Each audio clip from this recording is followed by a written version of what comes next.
glad that Dad could make it. He's always on time for everything. So I don't understand, but we're here. And on behalf of all my family, we would like to thank you all for coming to honor our wonderful father today. To lose my dad is like an amputation to me. Part of me that will never be replaced. I love that man. So this is my story about my dad, and it goes something like this. My dad called me Marky Doodle. I never knew why he called me that, but it's only after I wrote this that I realized why he called me that. You see, I've been doodling and drawing all my life. Doodling, drawing, and sketching. I suppose I did it because Dad did it. Dad and I are both left-handed, and we're both artists. I have very fond memories of when I was a little boy. My dad would get home from a long day of drawing pictures at advertising agencies. He would open the front door and I would scream, "Daddy's home!" I would run to the front door and I would greet him with a big hug, and I'd put my little feet on top of his big shoes. We'd walk in together as I hung onto his legs. That was so great. We both loved that. Our family home was a very special place. We all gathered together to celebrate holidays, birthdays, and enjoyed many happy memories over the years in our Houston home. Sadly, it was completely flooded by Hurricane Harvey a few years ago. Dad was lost for 3 days with no connection with the family whatsoever. Thanks to Bradley, Jackson, and Taylor, Dad soon became a national story on the nightly broadcast of CNN. Dad got his 15 minutes of fame. We got our dad back. The house with most of the contents was completely destroyed. He moved to Fort Worth, where Alicia and Chuck live, and moved him into a nice senior apartment. We thought he would go into deep depression, having lost his wife and his new home, but instead he showed the family what true leadership was. He thrived in that small apartment. Before long, his apartment became an art studio. He began a new series of exciting artwork, which you'll see in the program, called Fiddlesticks. Soon his walls were covered with his new artwork, and he seemed fairly content. He loved his family. His family was everything to him, especially his beautiful wife, Gwen. He called her his little blue-eyed girl, and oh, how he loved her. Just days before he died, he was telling us stories of how he could have talked about anything in the world, but he chose to talk about his young buddies, how they teased him about being afraid of horses. He said, "I got to get over that fear because his girlfriend had a horse." That girlfriend was Gwendolyn Garrison, my mom. He overcame the fear and won her heart. He just glowed telling that story. My mom's birthday was April 22nd. They got married on October 22nd.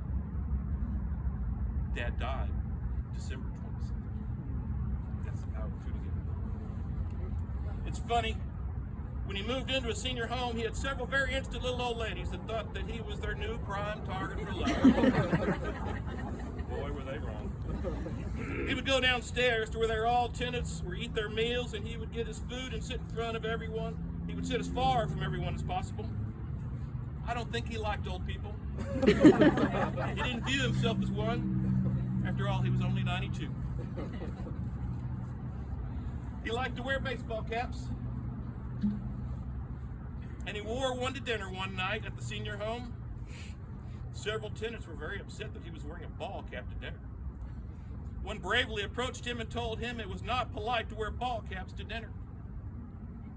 He looked over right in the eye and told her very calmly that if he was to take off his ball cap, all his brains would fall all over the table and make a huge mess. I think after that he quit going downstairs to eat. He loved the Houston Cougars. Bradley's got his famous hat on. He was a sideline coach for many years for them. Not an actual coach, more of a title that they gave to honor the hardcore fans. He knew the name of every team member and followed that team to the day he died. He also loved the Astros. As many of you know, I wasn't much of a sports fan growing up. I was too busy popping wheelies. hanging out with my neighborhood buddies.